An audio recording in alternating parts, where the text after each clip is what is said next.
Hey guys, Toughmonkey here. Right, you've already started asking me for a tutorial on Conca, and well, I've only done about 12, maybe 15 runs, so I've not fully learned this, so this is a work in progress and times will get quicker, but for your viewing pleasure, X30 Conca tutorial. Let's get on with it. Okay, as per the last two rounds, I'm using the Sera limited edition kart. These are my settings, so everything's as lightweight as it possibly can. I'm using the IAM X30 Works radiator, the Firebird exhaust and the Remo engine. Obviously 3.5 litre fuel tank for the lightest possible kart. The setup, this is what I use for my fastest run.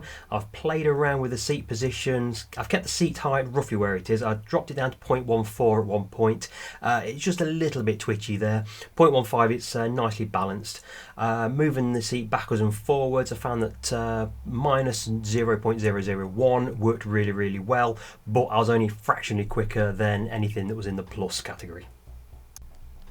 Okay, this is my fastest run. I ran it last night at about 11:42 GMT when the weather was 21.3 degrees temperature. Okay, we're starting this race from second on the grid, which is actually quite a good place to start from because you don't need to be on the wide line to take the corner on the first lap. But the beauty of the Conca is it's such a wide circuit that you can start from anywhere on the grid and you're not going to get held up too much. You can go either side of the AI and not get balked. Obviously the preference is for the front row, but it's not as bad as at some circuits. And as the lights change to green, we're going to slowly make our way over to about 1/3 away into the track from the left. So we're going to take the first corner flat out on the first lap. The Conca has a bit of a quirky surface which will naturally give you some understeer as you turn in, so you want to turn in a little bit early. It isn't so prevalent on the first lap though, so just turn as you would normally and just keep the steering as gradual as you possibly can, full speed, no tyre slip, carry as much speed as you possibly can.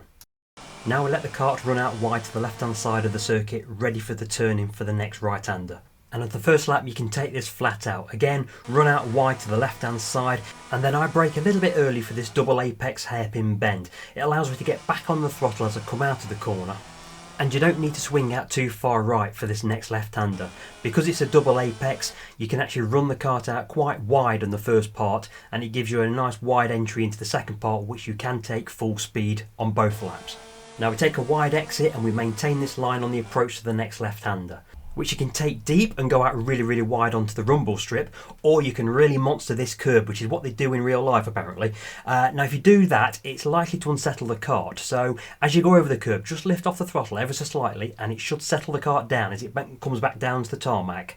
If you keep it full throttle, there's a chance the kart might bounce and lose a bit of revs. So once again we run out wide onto the edge of the circuit, ready for the next left-hander, which again you can monster. It loses stability but gives you a great line into the next corner, or run it a little bit deeper and perhaps just have to go a little bit slower into the next corner. Swing the kart back over to the left hand side without compromising your speed and entrance into the next corner. I like to reduce the speed before I get to the corner and then power back onto the throttle as I go through the two apexes. You've got to be careful of the back end sliding as you exit this corner, because if you do that you're going to lose speed and traction as you come out of the corner. And that's going to compromise your speed all the way through the next section, which is at full throttle more or less for the next half of a lap. So we want a wide line as we approach the first part of the complex, which is the most technical part of the track. And now you've got a very quick decision to make, probably based on how you've exited the last corner.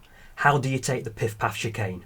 Do you take it shallow and monster the curbs and risk losing control, or do you take an ever so slight wider line and perhaps lose a bit of speed and run out wide as you leave the exit?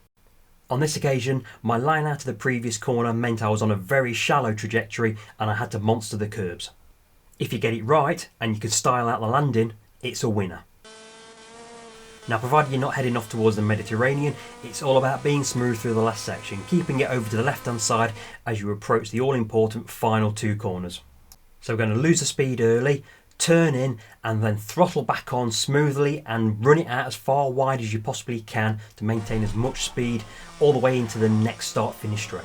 So from here we're making a straight line to the finish line, but as we enter the second lap we're going to make our way over to the left hand side of the circuit, ready for the turn into the first corner. But this time we're approaching turn one at full speed, so we're going to need to anticipate the understeer, lift off ever so slightly, drop the speed down to just over 60 miles an hour, make the corner as smooth and as wide as we possibly can, ready for the next right-hander.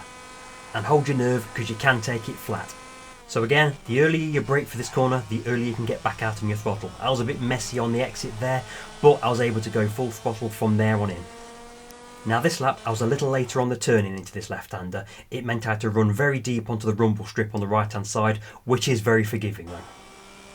And into the next left-hander, I skipped over the curb, which gave me a nice entrance into the double right-hander, which meant I could take a nice wide open line and maintain throttle. Now this time through the Piff Paff chicane, I had a slightly different line, which meant I actually missed the bouncing over the curbs.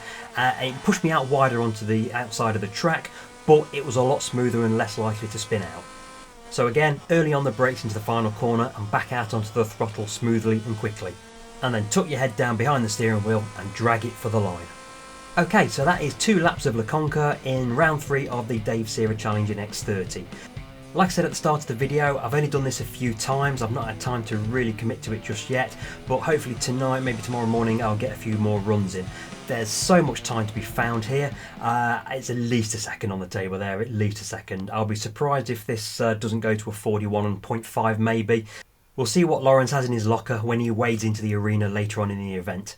But what I'm going to do now is I'm going to replay these 2 laps again for you, except this time I'm not going to talk over it. You can just watch the lines for yourself, see what I do, and see if there's anything that you can take away from this and improve your performance yourself. I hope this has been of some benefit to you. As ever, like, comment, subscribe, and if you want to talk to me directly, ask me any questions, go through Facebook, Instant Messenger, lots of you already do. I'm always happy to help, and I shall see you next time.